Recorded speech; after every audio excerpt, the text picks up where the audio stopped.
Regarde comme il fait beau dehors, c'est l'heure pour aller jouer. Regarde comme il fait chaud dehors, faut sortir s'aérer. Je m'en bats les couilles. Abattu par la fatigue d'avoir rien branlé. Le projet c'était de rien foutre et j'ai aucun plan B. Salut! On se retrouve pour notre première vidéo de correction du deuxième semestre qui va porter sur le E5 et notamment l'imagerie. On va corriger les QCM 38 et 40 de la colle du E5 du 5 février. On va commencer par des petits rappels d'anatomie en général. Donc, on va parler de la position anatomique de référence qui va vous servir pour toutes vos études de santé, quelles qu'elles soient. Donc la station debout de la personne, des pieds joints, les bras le long du corps, les paumes vers l'avant, donc en supination, et pas en pronation, où les paumes seraient vers l'arrière. Le regard est à l'horizon, et le pénis est au repos, même si c'est un sujet de controverse bien traité par le professeur Pérez. En A, on a donc une coupe sagittale. Ici, c'est une coupe médiane, la coupe médiane unique, qui coupe le patient en deux parties égales.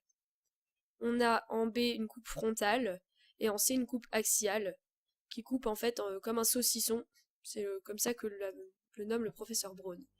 Donc on utilise des techniques d'imagerie en coupe notamment, donc l'IRM, le scanner et l'échographie notamment. On a donc des coupes axiales de toutes les parties du corps, donc on appellera ça des coupes transversales aussi, ce qui vont en fait être soit supérieures ou plus crâniales ou plus caudales, ou alors rostrales aussi. Ce sont des termes anatomiques qu'il faut connaître. Savoir que crânial, rostral et cervical sont des synonymes. On a des coupes sagittales qui vont plus ou moins à droite ou à gauche du patient. Souvent, c'est des coupes médianes qui sont réalisées, donc la coupe symétrique. Et enfin, des coupes frontales ou coronales, où on va couper plus ou moins vers l'avant ou vers l'arrière, ou plus ou moins ventralement ou dorsalement. Encore quelques rappels, il existe une unique coupe médiane qui coupe bien le corps en deux parties symétriques. On a une infinité de coupes sagittales, au contraire. Et on a des ceintures scapulaires et pelviennes qui sont des appendices, des points de fixation des membres. Donc proximal c'est le plus près de la ceinture, et distal c'est plus loin de la ceinture. Médial c'est plus près de l'axe médian, et latéral plus loin de l'axe médian. Une structure est toujours proximale, médiale, latérale ou distale par rapport à une autre. On ne peut pas dire simplement la main est proximale ou le pied est distal, ça n'a aucun sens. Il faut toujours le comparer à une autre structure. Et attention, médial, c'est différent de médian, et j'ai fait l'erreur il y a quelques secondes. Médian, c'est bien la coupe qui est sagittale et qui coupe le corps en deux, et médial, c'est une structure qui est plus près de l'axe médian par rapport à une autre. On commence donc avec le QCM 38, qui nous pose des questions sur l'imagerie thoracique.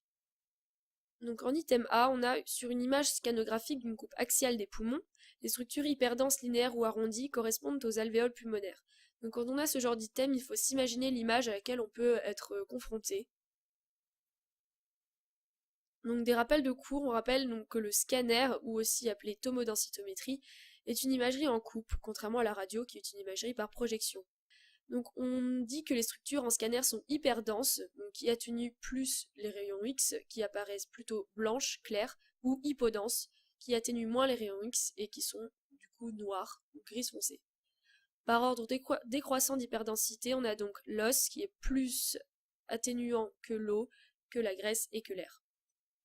Toute structure aérique, donc comme la trachée, les bronches ou les parenchymes pulmonaires, apparaissent noires, contrairement aux vaisseaux remplis de sang, de densité hydrique, qui apparaissent gris, gris clair, voire blanc, quand on utilise des produits de contraste iodé notamment. Donc l'item A, on rappelle le type de coupe évoqué, on essaye de se l'imaginer. Les structures hyperdenses sont des vaisseaux, qu'on a indiqués avec des flèches rouges, et non des alvéoles qui sont des structures aériques hypodenses. L'item A est donc faux. Item B. Sur une coupe scanographique axiale, on peut observer 3 scissures au niveau du poumon droit. C'est totalement faux, parce qu'anatomiquement, en fait, il y a 3 lobes à droite et 2 lobes à gauche, mais pour avoir 3 lobes, il y a 2 scissures, et à gauche, une seule. Donc on peut voir les scissures sur une même coupe en imagerie. Donc on a des scissures obliques, droite et gauche, et une scissure horizontale à droite, qui sépare le lobe moyen et le lobe supérieur. Donc ici on est en fenêtre parenchymateuse pour rappeler, mais l'item B est faux, car il n'y a bien que 2 scissures sur le poumon droit. Item C, on nous demande si le lobe supérieur droit est en avant de la grande scissure et au-dessus de la petite scissure sur une coupe sagittale scanographique. Donc ici, on a représenté cette coupe à droite de l'écran. Le lobe supérieur droit, par définition, il est au-dessus de la petite scissure qui le sépare du lobe moyen. Donc on l'a indiqué avec la flèche rouge et le lobe moyen en jaune. Le lobe supérieur, c'est quasiment la moitié antérieure du poumon qui est en avant de la grande scissure. Item C est donc vrai. Item D. Sur une radiographie thoracique de face, le lobe moyen droit occupe la totalité du champ pulmonaire droit. Donc radiographie thoracique, c'est donc une imagerie en projection. On ne voit pas distinctement les lobes, mais il faut se les imaginer en se rappelant l'anatomie. Donc le lobe supérieur, il occupe la moitié supérieure du champ droit et la quasi-totalité du champ gauche. Donc le lobe moyen, c'est la moitié inférieure du champ droit, et du coup l'item D est faux. Item E, la radiographie est une méthode suffisante pour localiser de façon précise une anomalie au niveau des poumons. Donc de manière générale, il faut essayer de se rappeler de ce tableau qui est assez instinctif. Donc la radiographie, comme le scanner et comme le scanner, sont des techniques qui atténuent les rayons X, qui utilisent les rayons X. Mais la radiographie est surtout utilisée pour les fractures et voir les os notamment, ou voir si le cœur est un peu plus gros, si on voit des épanchements, mais retenez surtout que c'est une technique plus axée sur les os. Le scanner en revanche peut voir aussi les tissus mous avec une meilleure résolution et des reconstructions en 3D, donc on voit mieux les muscles et surtout les poumons, le parenchyme. Le thème E est donc faux. On passe au dernier QCM de la colle, qui portait sur une radiographie très classique qu'on peut retrouver dans les annales, et qui est très importante à connaître. On a en jaune, le rond jaune, le bouton aortique qui représente la crosse aortique, donc la portion horizontale de l'aorte, qui lie l'aorte descendante et l'aorte ascendante. On a le carré violet qui représente la clavicule et pas la scapula ou une côte, mais ceci c'est assez facile à voir. On a sur la flèche rouge l'atrium droit.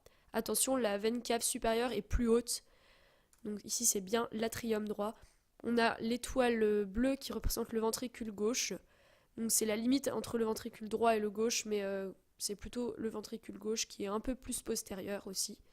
Et le losange vert qui représente la poche gastrique, qui n'est pas pathologique, c'est normal de la voir sur une radio. Donc si on reprend l'énoncé de base, on a donc l'item B et E qui sont vrais. Et voilà, la vidéo est terminée, on espère que ça vous aura bien aidé et on vous conseille de retrouver notre forum de questions sur le site tutoweb.net, notre page Facebook bien sûr, Tutorat Santé Lorraine, et le compte Twitter @tutoratsanté. Voilà, bonne journée.